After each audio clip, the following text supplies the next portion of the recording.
बिहार के कोषाधामन विधानसभा सीट के अंदर बैरिस्टर असदुद्दीन ओवैसी साहब की पार्टी सबसे ज़्यादा मजबूत मानी जाती है। इस सीट पर पिछले विधानसभा चुनाव में इमाम पार्टी से इजहार रस्वी साहब ने जीत हासिल करी थी।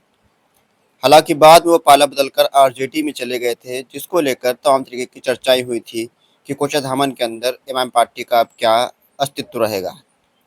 इमाम ने इस बार सरवर आलम को टिकट दिया है, जो शाहिद आलम के बेटे हैं। शाहिद आलम पिछले विधानसभा चुनाव में आरजेडी के उम्मीदवार थे, जिनको 26,000 से ज़्यादा वोट मिला था। इमाम के जो बाकी उम्मीदवार थे इस सीट पर, जो टिकट के दावेदार थे, सादिक समदानी साहब या जफर असलम साहब, उन लोगों ने टिकट न मिलने पर बगावत कर दी है। और या देखा जाए सीधे सीधे तौर पर आरजेडी के प्रत्याशी मास्टर मुजाहिद आलम को अपना समर्थन दे दिया है।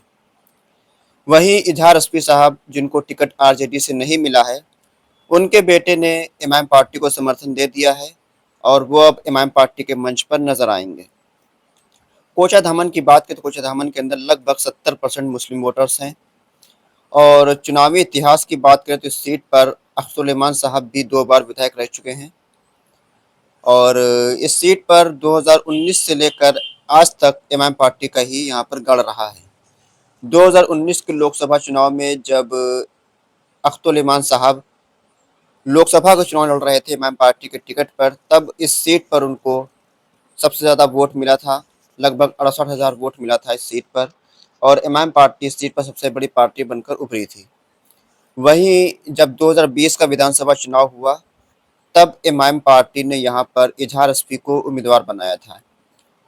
उस चुनाव में इमाम पार्टी ने जीत हासिल करी थी। लगभग 80,000 वोट उस चुनाव में इमाम को मिला था। फिर जब 2024 का विधान लोकसभा चुनाव हुआ, उसमें भी जब अख्तुल साहब किशनगंज लोकसभा से प्रत्याशी थे, तो इस सीट पर उनको 67,000 वोट मिला था। और सारे प्रत्याशियों को मिलने वाले वोट में सबसे ज़्यादा वोट अख्तुल साहब को इस सीट पर मिला था। तो ये देखा जाए तो ये सीट इमाम पार्टी का गढ़ है और इमाम इस सीट पर काफ़ी मजबूत है। अब बात करें महागठबंधन के उम्मीदवार की, तो महागठबंधन का जो उम्मीदवार है मास्टर मुजाहिद आलम, ये विधायक 2 बार रह चुके हैं। जेडीयू से, भाजपा गठबंधन से ये विधायक रह चुके हैं। अब वो आरजेडी में आ चुके हैं और आरजेडी में आकर इमाम पार्टी को उल्टा सीधा बोल रहे हैं। इमाम को भाजपा की बी टीम बोल रहे हैं। हालांकि ये खुद 15 साल भाजपा को मजबूत करने का काम सीमांचल और कोचाधामन के अंदर किया है।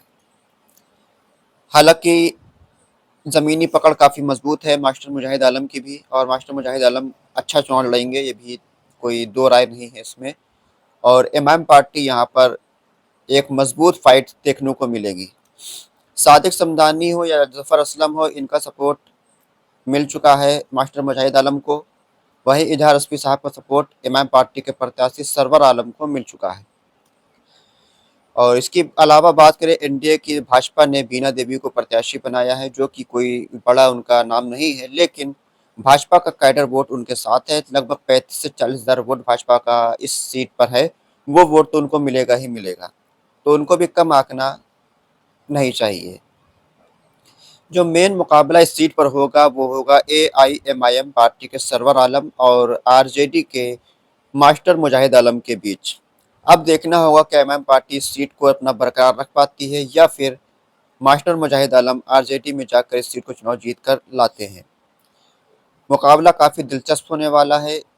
कुछ कहा नहीं जा सकता क्या हो जाएगा, लेकिन फिर भी इमाम पार्टी का पल्ला इस सीट पर भारी है, क्योंकि अख्तुल इमान साहब की ये पैतृक सीट है, उनका निजी सीट है। उस सीट पर वो विधायक रह चुके हैं, उनका घर भी यहीं है, तो वो काफ़ी मजबूत इस सीट पर इमाम पार्टी है।